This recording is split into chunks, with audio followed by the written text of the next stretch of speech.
Hello dear students, heredity and evolution ह्या चॅप्टरच्या आजच्या 8व्या भागामध्ये आपण अॅनाटॉमिकल एव्हिडन्सेस म्हणजे काय, मॉर्फॉलॉजिकल एव्हिडन्सेस म्हणजे काय, वेस्टिजियल ऑर्गन्स म्हणजे काय, अशा काही महत्त्वाच्या कन्सेप्ट्स बघणार आहोत.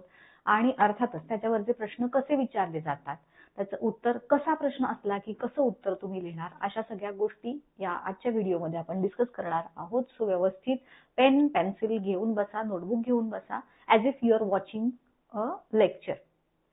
आणि जे मी काही पॉइंट सांगेन ते तुमच्या नोटबुक्स मध्ये नोट डाऊन करून ठेवा. परीक्षा आता जवळ आलेली आहे आणि खरं बघायला गेलं तर टाइम टेबल वगैरे आपण बनवलं.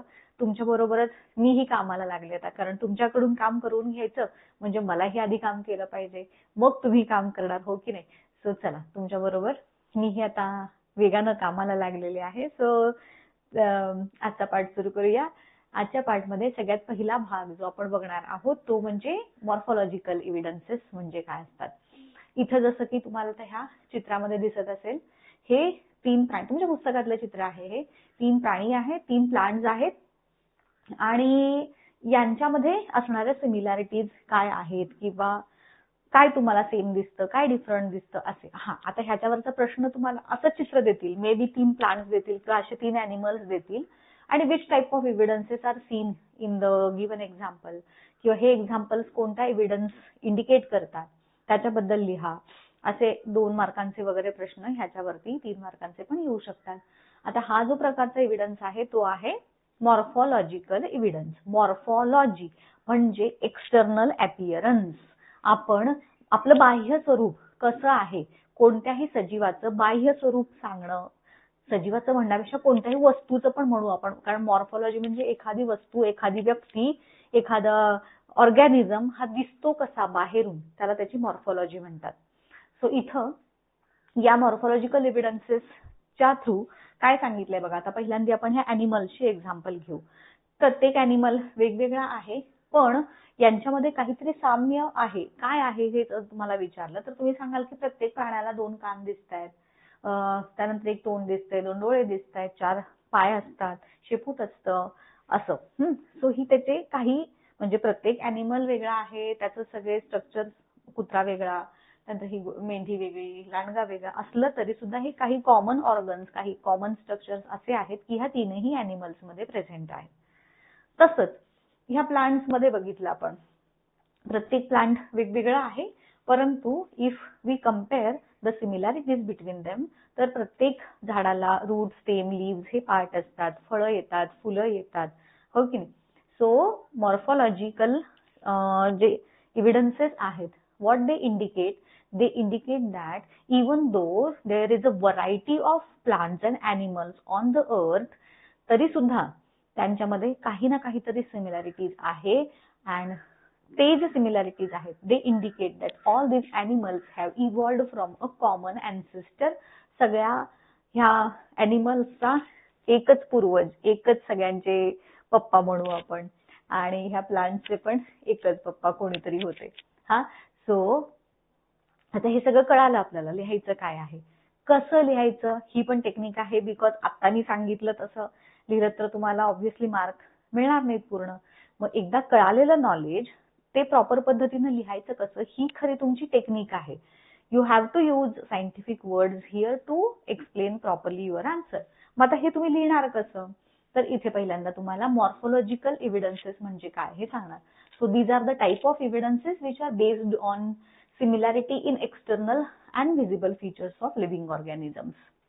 Animals मध्ये मी आता हे शॉर्ट मध्ये दिले तुम्हाला.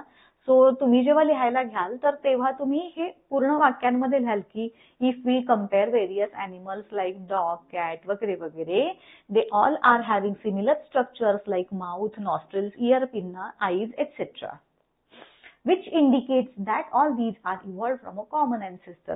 हे पार्ट कम्प्लीट झाला.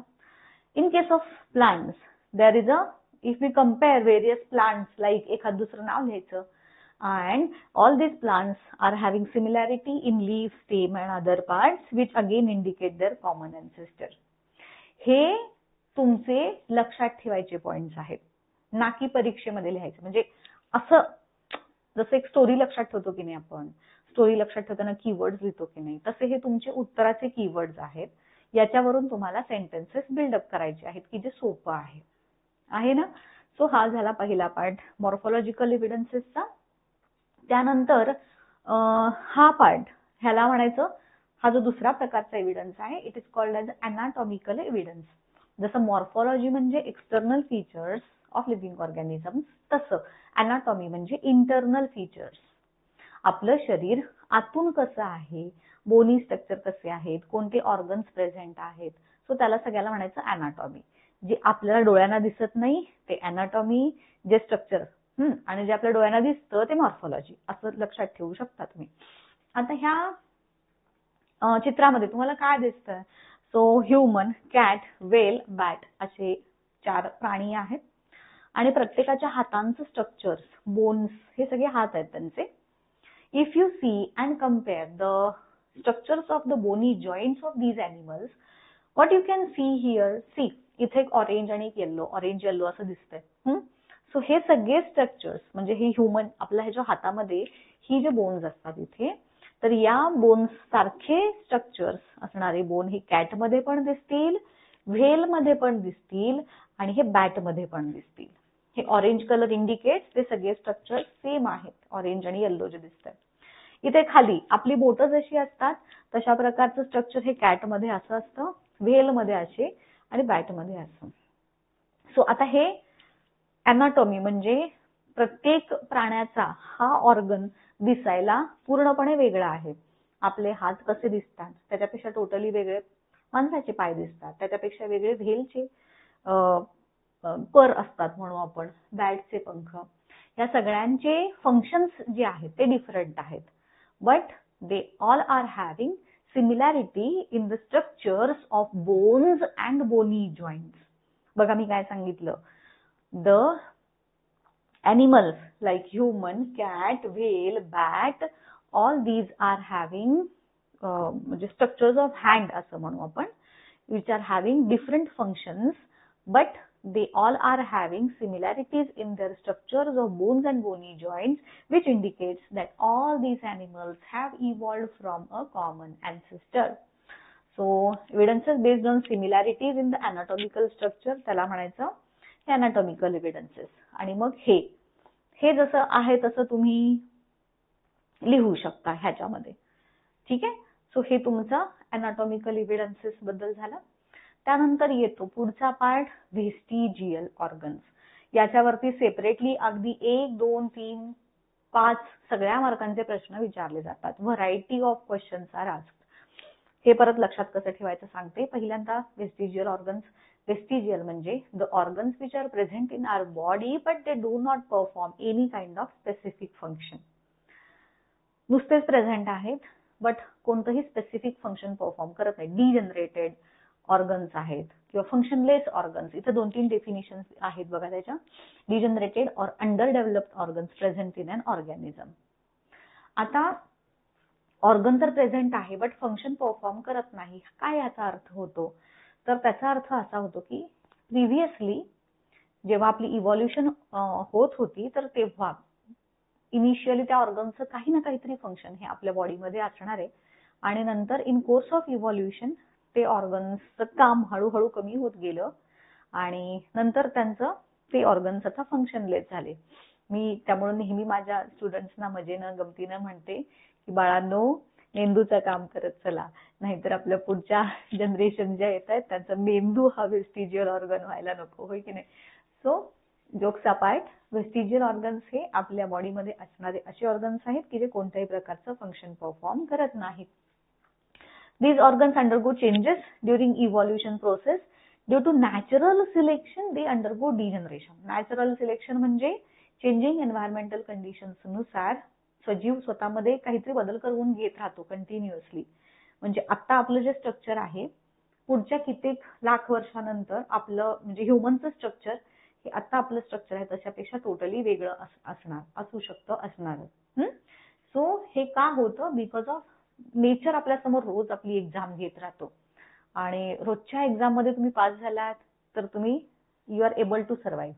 त्या एक्झाम मध्ये तुम्ही फेल झालात तर यू हॅव टू डाय. बरोबर की नाही? नेचरनं आपल्याला असं सांगितलंय. सो ह्या प्रोसेसचा एक पार्ट आहे हा की काही ऑर्गन्स नवीन नवीन डेव्हलप होत जातात किंवा आता असणारे ऑर्गन्स फंक्शनलेस होत जातील. आता they vanish from the body after a long time. And even though they are non-functional in some animals, they are functional in others. हा पॉइंट आला की जो इव्होल्युशनची प्रोसेस आपल्याला त्याच्यावरती पिन पॉइंट करतो. सो आपल्या बॉडीमध्ये प्रेझेंट आहेत, आपल्या बॉडीमध्ये त्याचं काही फंक्शन नाही, बट ह्याचा अर्थ असा नाही की ते बाकीच्या अॅनिमल्स मध्ये पण फंक्शनलेस असतील. So there are some organs which are functionless in human, but they are functional in other animals. So कोणते कोणते ऑर्गन्स आहेत असे बघा. त्याच्यामधला जो पहिला ऑर्गन आहे तो व्हर्मीफॉर्म अपेंडिक्स. नुसतं अपेंडिक्स पण म्हटलं जातं त्याला. आणि व्हर्मीफॉर्म यासाठी because it is like a worm सारखं, किडा जसा असतो त्याच्यासारखं व्हर्मीफॉर्म, म्हणून त्याला व्हर्मीफॉर्म असं नाव दिलंय. आता हा कुठं असतो तर it is present at the junction of the small intestine and large intestine. आता हे दिसतंय, हे आतला जो छोटा पार्ट आहे it is our small intestine. हा जो पार्ट आहे जो काय तुमचे डोनट बिनट असतात त्याच्यासारखा दिसतो तो आहे लार्ज इंटेस्टाईन. पहिल्यांदा स्टमक, एलिमेंटरी कॅनल तुम्हाला सगळ्यांना माहिती आहे ना आपला, माउथ, उसोफॅगस, स्टमक, मग स्मॉल इंटेस्टाईन, मग लार्ज इंटेस्टाईन, मग ॲनस. सो स्मॉल इंटेस्टाईनचं फंक्शन काय तर पूर्ण डायजेशनची प्रोसेस कंप्लीट होते inside the small intestine and then the undigested food जे आहे then it comes from the small intestine to the large intestine. आणि ते ट्रान्सफर होत असताना त्या अनडायजेस्टेड फूडची तर तिथं त्या जंक्शनला जिथे स्मॉल इंटेस्टाईन संपतं आणि लार्ज इंटेस्टाईन सुरू होतं त्या जंक्शनला हा अपेंडिक्स आहे. मग ह्याचं फंक्शन काय तर जेव्हा आपले अँसेस्टर्स ग्रास इटर्स होते, म्हणजे जेव्हा अग्नीचा शोध लागलेला नव्हता तेव्हा आपलं मेन खाद्य काय होतं तर रॉ फूड, सगळं कच्चं अन्न, बरोबर की नाही. मग ते रॉ फूड जे मेनली प्लांट बेस्ड असायचं तर त्याचा महत्वाचा पार्ट किंवा कॉन्स्टिट्युएंट होता दॅट इज सेल्युलोज. हे सेल्युलोज हे पचायला खूप जास्त अवघड असतं, म्हणून बघा कच्च्या भाज्या वगैरे, सॅलड जर डिफरंट, बट तुम्ही जर कच्च्या भाज्या खाऊ लागला तर आपलं आतडं ते पचवू शकत नाही because they are very difficult to digest. मग त्या सेल्युलोजच्या पचनासाठी म्हणून आपल्या बॉडीमध्ये एक स्पेसिफिक मेकॅनिझम होती आणि त्या मेकॅनिझमचा पार्ट म्हणून हे अपेंडिक्स देखील होतं which was useful for the digestion of cellulose inside our body. नंतर मग अग्नीचा शोध लागला आणि मग त्यानंतर आपण अन्न शिजवून खाऊ लागलो आणि मग हळूहळू या अपेंडिक्सचं काम हे कमी कमी होत गेलं. It became lazy and then आता तो किती हलवलं तरी हलणार नाही, काम करणार नाही बिकॉज संपलं, आता त्याची कॅपॅसिटी संपली. तुम्हाला पण असं जर आयतं सगळं मिळालं काही न करता एका जागी बसून तुम्हाला सगळं हे घे बाळा ते घे बाळा, तुम्ही काम कराल का रे? नाही करणार. सो तसंच ह्या ऑर्गनचं देखील आहे. सगळं आता त्यांना काही कामच राहिलं नाही, मी कशाला काम करू, चला हे झालं ते झालं, मग मी कशाला माझे डायजेस्टिव्ह ज्युसेस सिक्रेट करू, असं काही होत गेलं. And then this vermiform appendix stopped its working आणि आता ते जस्ट प्रेझेंट आहे असं मानलं जातं. But there is a group of scientist who believe that हे वर्मीफॉर्म अपेंडिक्स जे आहे ना इट इज म्हणजे अजूनही हे वर्मीफॉर्म अपेंडिक्स आपल्या बॉडीमध्ये जे डायजेशनसाठी युजफुल असणारे गुड बॅक्टेरिया असतात. तुम्हाला माहिती आहे 9वी मध्ये आपण शिकलो होतो, 8वी 9वी मध्ये, की काही गुड बॅक्टेरिया असतात, काही बॅड बॅक्टेरिया असतात.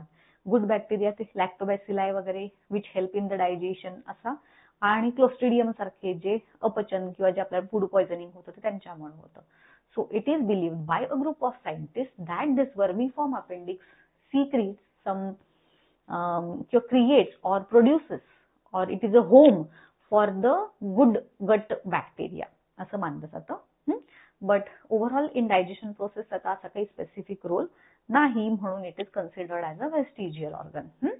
Then comes the next one that is ear muscles. तुमच्यापैकी कुणाकुणाला ते असं कान हलवतात बघा, काही काही जणांच्यात ती ॲबिलिटी असते असं काय काय करून कान हलवतात. मला काही ते येत नाही, पण बऱ्याच जणांना ते येतं. सो त्यांचे मसल्स अजूनही ऍक्टिव्ह आहेत असं म्हणायला हरकत नाही. हे इथे दिसत आहेत ना, आपल्या कानाच्या भोवती ना अशा प्रकारचे मसल्स असतात. बाकीचे ॲनिमल्स, ह्युमन सोडून बाकीचे ॲनिमल्स हे कान असे हलवतात, बरोबर की नाही? गाई म्हशी तुम्ही बघितलं असेल, कुत्री मांजरे तुम्ही बघितले असतील. सो या ॲनिमल्स मध्ये हे मसल्स हे ऍक्टिव्ह असतात. मग कशासाठी? तर मुवमेंट ऑफ इयर कशासाठी करायची? तर काही बसलं कानावर, काही हे झालं तर मग त्याला हकलून काढण्यासाठी किंवा काही असं, होय की नाही? सो असं काही फंक्शन त्याचं असणार की जे आता आता मग आपले हात रिकामे झाले, आपण आता बायपेडल आहोत, पायावरती चालतो, सो हात रिकामे, सो मला इथं काही करायचं असेल तर I can do with my hand and hence my ear muscles जे आहेत ते बिकेम वेस्टिजियल. बट हे कोणामध्ये फंक्शनिंग आहेत? तर मंकीज, काऊज, आपण सोडून सगळ्यांच्या मध्ये फंक्शनल आहेत, ज्यांना कान आहेत अशा पद्धतीचे, असं देखील म्हणलं तरी चालेल. त्यानंतरचा पुढचा व्हेस्टिजियल ऑर्गन आहे टेल बोन. इथे आपलं टेल बोन किंवा ज्याला आपण माकड हाड असं म्हणतो, आपला जो व्हर्टेब्रल कॉलम आहे त्यात सगळ्यात शेवटचे जे 4 बोन्स असतात तर ते फ्यूज इथं झालेले असतात. हा कॉक्सिक्सचा भाग, टेल बोनलाच आपण कॉक्सिक्स असं देखील म्हणतो. सो हा इथं साधारण प्रेझेंट असतो आणि अर्थातच नावातच त्याच्या टेल बोन आहे. सो इट्स फंक्शन इज की जिथे जेव्हा आपल्या अँसेस्टरना शेपूट होतं तेव्हा ते इथं होतं. लॅटर शेपूट गेलं पण माकड काय म्हणतात, हाड राहिलं. ते म्हणतात हत्ती गेला शेपूट राहिलं, तसं शेपूट गेलं हाड राहिलं, दॅट इज टेल बोन. त्यानंतरचा वेस्टिजियल ऑर्गन आहे बॉडी हेअर. आपल्या बॉडी हेअर अंगावरती केस असतात बरेच, आपल्याला ते इरिटेट होतं की यार केस असणं, पण ह्या केसांचं फंक्शन आहे इन्सुलेशनसाठी. हे बऱ्याचशा ॲनिमलच्या बॉडीवरती तुम्हाला अशा प्रकारचे केस दिसून येतील की जे इन्सुलेटिंग म्हणजे थंडीपासून, वाऱ्यापासून तुमचं संरक्षण करणारे असे हे केस असतात. सो तुम्हाला प्रश्न विचारला जातो हा परीक्षेमध्ये की write the names of the organs which R non functional in human but functional in other organisms. Also त्यांचं काम काय, हे जे आता मी सांगितलं इथं, ही सगळं त्याचं उत्तर आहे. मग तिथं मे बी तुम्हाला स्पेसिफिकली विचारतील की राईट एनी 3, एनी 2 किंवा नुसतं नेम्स, काही. मग जसा प्रश्न विचारलाय तसं तुमचं उत्तर तुम्हाला मोल्ड करता आलं पाहिजे. हा किती मार्कांचा प्रश्न आहे बघायचं आणि त्याच्यावरती तुमच्या उत्तराची लेंथ, डेप्थ ठरवायची. ओव्हर रायटिंग करायचं नाही, त्याला काही मार्क नसतात. सो ह्या पद्धतीने तुम्ही सांगायचं इथं की body hair useful for installation in body of other animal, किंवा आता जसं टेल बोन सांगितलं, it is functional in all organisms which are having tail, हे सांगायचं तिथं. आणि मग त्याचं फंक्शन आपल्या ह्याच्यामध्ये काय होतं एक्सप्लेन करा म्हटलं तर सांगायचं की आपले जेव्हा अँसेस्टर्सना शेपूट होतं that time they were that tail was attached to this tailbone and later in the course of evolution this tail disappeared. प्रश्न कसा असेल तसं तुमचं उत्तर हे तयार झालं पाहिजे. त्यानंतर पुढचा आहे विजडम टीथ. विजडम टीथ ज्याला म्हणतो आपण अक्कलदाढ. अक्कलदाढीचा आणि अक्कल येण्याचा शब्दाशब्दी काही संबंध नसतो. बरेचदा आपण म्हणतो की कारण अक्कलदाढ आपली शरीराची पूर्ण वाढ झाल्यावर येते असं आपण म्हणतो, बट धिस विजडम टीथ जी अक्कलदाढ असते तिचंही सेम फंक्शन आहे जे आपण आता बघितलं होतं अपेंडिक्सचं. अपेंडिक्सचं फंक्शन काय सांगितलं की useful for the digestion of cellulose, तेच फंक्शन ह्या अक्कलदाढीचं देखील. आणि नंतर परत जसं म्हटलं मी की अन्न जेव्हा आपण शिजवून खायला लागलो तेव्हा ते सेल्युलोजचं पचन करणं हे इझी झालं अँड देन अक्कलदाढीचं फंक्शन हे कमी झालं. सो ॲज सच आपल्या बॉडीमध्ये त्याचं काही फंक्शन नाही असं कन्सिडर केलं जातं. सो हे झाले काही वेस्टिजियल ऑर्गन्स आपल्या बॉडीमध्ये असणारे. त्यानंतरचा आहे थर्ड आयलिड.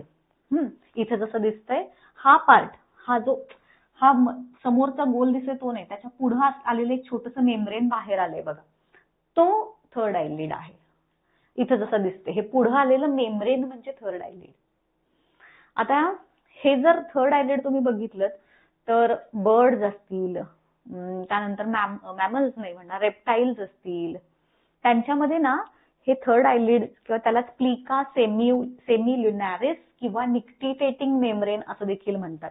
2-3 नावं आहेत ह्याला, प्लिका सेमिल्युनॅरिस किंवा निक्टिटेटिंग मेम्ब्रेन किंवा साध्या सोप्या इंग्लिशमध्ये थर्ड आयलिड. तिन्ही पण एकच, तुमची कशी 2-2, 3-3 नावं असतात तसं ह्या ऑर्गनची 2-2, 3-3 नावं आहेत. मग हे फंक्शनल कोणामध्ये असतं तर अदर दॅन मॅमल्स, हे बर्ड्स मध्ये, रेप्टाइल्स मध्ये वगैरे प्रेझेंट असतं for the protection of their eyes. आता आपली ही एक पापणी झाली, आपल्याला बाकी हातांचा वापर करून आपण काही हे झालं, डोळे पटकन मिटले काही, we can protect our eyes. But these animals त्यांच्यामध्ये डोळ्यांच्या स्पेशल प्रोटेक्शनसाठी हे थर्ड आयलिड असतं. म्हणजे त्यांचे डोळे हे असे पण येतात आणि हा पार्ट आहे ना, हा बरेचदा असा पण पुढे जातो. सो इट इज यूज, म्हणजे डबल मेम्ब्रेन जसं म्हणतो तसं, वरून पण हे असे मिटणार, हे असे पण मिटणार. याला म्हणायचं थर्ड आयलिड किंवा निक्टिटेटिंग मेम्ब्रेन किंवा प्लिका सेमिल्युनॅरिस. फोड करून लिहायचं म्हणजे लक्षात येतं स्पेलिंग. आणि स्पेलिंगच्या उच्चारावरून स्पेलिंग तयार करायला शिकायचं तुम्ही. प्लिका PLICA, सेमी SEMI, ल्युनॅरिस LUNARIS. झालं. उच्चारावरून स्पेलिंग तयार करण्याची टेक्निक ही आत्मसात करून घ्या. मोठे मोठे स्पेलिंग लक्षात ठेवण्यापेक्षा असं तयार करणं हे जास्त सोपं जातं. ओके. सो त्याच्यानंतरचा आपला आजचा प्रश्न, आज जे शिकलो किती लक्षात आहे बघूयात. मला तुम्हाला ह्याचं उत्तर तुम्ही मला कमेंट करून सांगायचं आहे की this is a dash type of evidence. हा एव्हिडन्स कोणत्या प्रकारचा आहे. काहीतरी नाव शिकवलं ना मी आता तुम्हाला ते. सो व्हिडिओ कसा वाटला, कळलं का व्यवस्थित, मला सगळं कमेंट करून सांगा. आवडला असेल तर तुम्ही बघा, मित्रमैत्रिणींना पाठवा, सगळ्यांसोबत शेअर करा आणि सबस्क्राईब करायला देखील त्यांनाही सांगा. आणि तुम्ही पण केलं नसेल तर करून घ्या. ठीक आहे. सो दॅट तुम्हाला रेग्युलर नोटिफिकेशन्स येत जातील. इथेच थांबूयात, भेटूयात पुढच्या व्हिडिओमध्ये. Till then good bye, thank you.